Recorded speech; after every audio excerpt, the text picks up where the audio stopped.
should this sad change of thoughts, the sad, dull-eyed melancholy, be my so used a guest had not an hour? The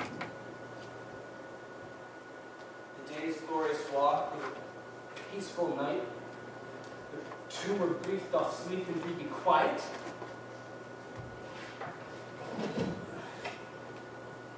Here pleasures court mine eyes, and mine eyes shun them, and the danger which I feared is at Antioch, whose aim seems far too short to reach me here. Yet pleasure's arts cannot my spirit's joy, nor the other's distance comfort me. Then it is thus, then, the passions of the mind that have their conceptions by misread, have afterthought and life by care. And what was first but fear, that it might be done, grows elder now, and cares it not be done. And so it is with me against the great Antiochus, for he so great can make his will his act.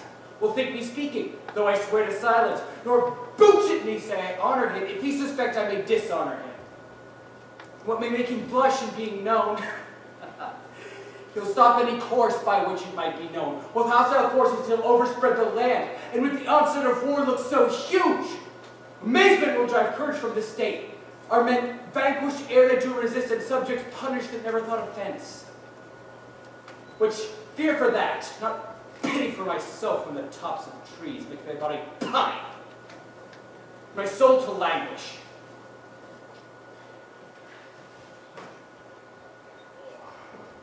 Joy and happiness into your sacred breast. And keep your mind till you return to us peaceful and comfortable. Peace, peace, and giving spirits come. For they do abuse the king that flattered. For flattery is the bellows blows up sin. That which is flattered, put that spark to which that blast lends heat and stronger glow. Whereas for proof, obedience and caution fits kings, for they are men and they may err. Prince Pericles, strike me or spare me if you please. I cannot be much lower than my knees.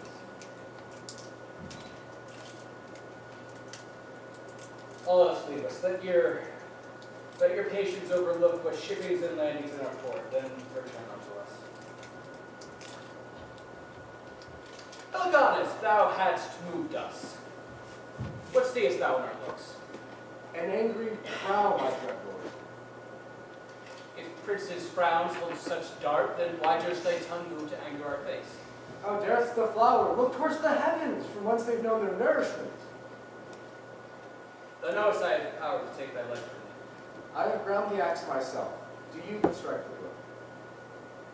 Oh, prithee rise, Helicanus. Thou art no flatterer, and I thank thee for it. 'Tis sad day when kings have their ears false king. And thou, a grave and noble counselor to a king, find a king your servant. What wouldst thou have me? To simply bear with patience. Such griefs you yourself lay upon yourself. Thou speakest like a physician, Helicanus, that administers the potion to me that thou would tremble to receive thyself. Attend me then.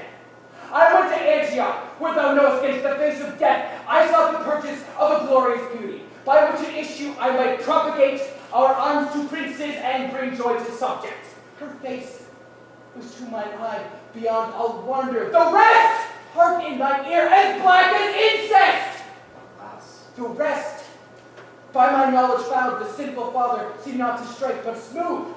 But thou knowest this. 'Tis time to fear when tyrants seem to kiss. I hither fled under the cover of a careful night, which seemed my good protector, and being here, bethought me what had been and what might succeed. I knew him to be tyrannous, and tyrant's fears decrease not, but grow faster than the years. And if he doubts, which no doubt he doth, that I should open to the listening air how many worthy princes' blood were spilt to keep his blooded blackness unlaid open. To love that doubt, he'll fill this land with arms and make some pretense of some wrong I've done him. And where all of mine was where wars blow, of which myself art one. I gave thought to how they would stop this tempest ere it came, and finding no comfort to relieve them, thought it princely charity to grieve them. since thou dost give me leave to speak, freely will I do so. Antiochus you feared, and justly so. You fear that tyrant, who by public war or private treason will seek only to take your life away. Therefore, my lord, I can only suggest you go travel for a while, till all of his rage and his anger be forgot, or until the destinies do cut his thread of life. Your rule, you may direct it to any. If to me, day serves light, not more faithful than I. And if he should harm us in my absence? We'll mingle our blood on this earth, for whence we've had our being in our birth.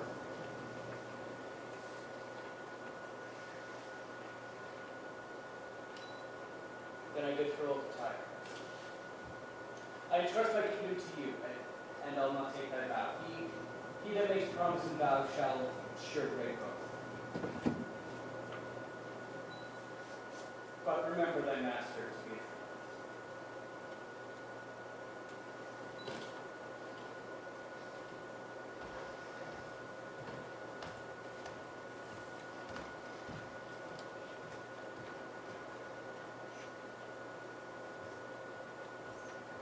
So, this is Tyre, and this the court. Here I must kill King Pericles, or else be hanged at home. 'Tis dangerous. Well, I perceive he was a wise fellow and had good discretion, that, being fit to ask what he would of the king, desired to know none of his secrets. Well, if a king bid a man be a villain, he's bound by the indenture of his oath to be one. Hush, here come the lords of Tyre. You need not further questioning my fellow peers of Tyre for King's departure. His sealed commission left with me, not to speak sufficiently, he has gone to travel. What of the king? If yet you be satisfied, why as it was unlicensed of your laws that he would depart, I'll give some light unto you. He being in Antioch, What from Antioch? where royal Antiochus, on what cause I know not, took some displeasure at him, or at least he judged it so.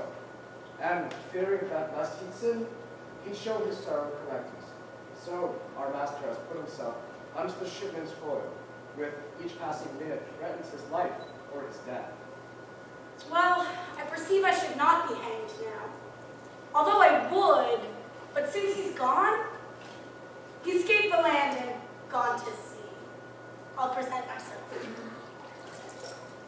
Peace to the lords of Tyre! Lord Paladin from Antioch, you are welcome. I have come to bring a message unto your king, but as I see he's taken unknown travels, I shall be back to my lord.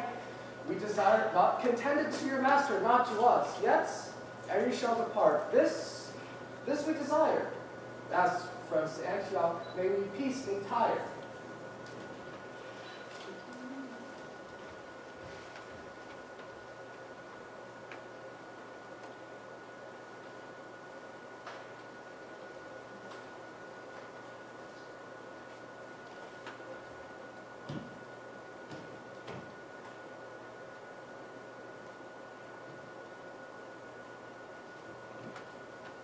My Dionysa, shall we rest us here a while, and by relating tales of others' griefs, see if 'twill teach us to forget our own? That were to blow at fire and hope to quench it. For who digs hills because they do aspire, throws down one mountain to cast up a higher. My distressed lord, even such our griefs are.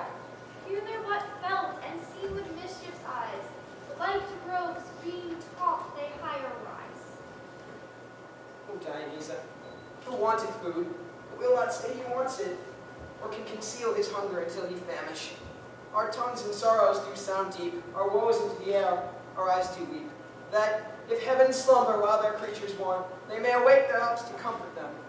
I'll then discourse our woes felt several years, and wanting a breath to help me with tears. I'll do my best to start. This farces over which we have the government, a city on whom plenty held full hands, and richly scourged herself even in the streets. Whose powers o'erhead so high they kissed the clouds, and strangers never beheld but wondered at those men and dames so jetted and adorned. One another's last to trim them by. Their tables were stored full to glad the sight, and none so much to feed on as delight.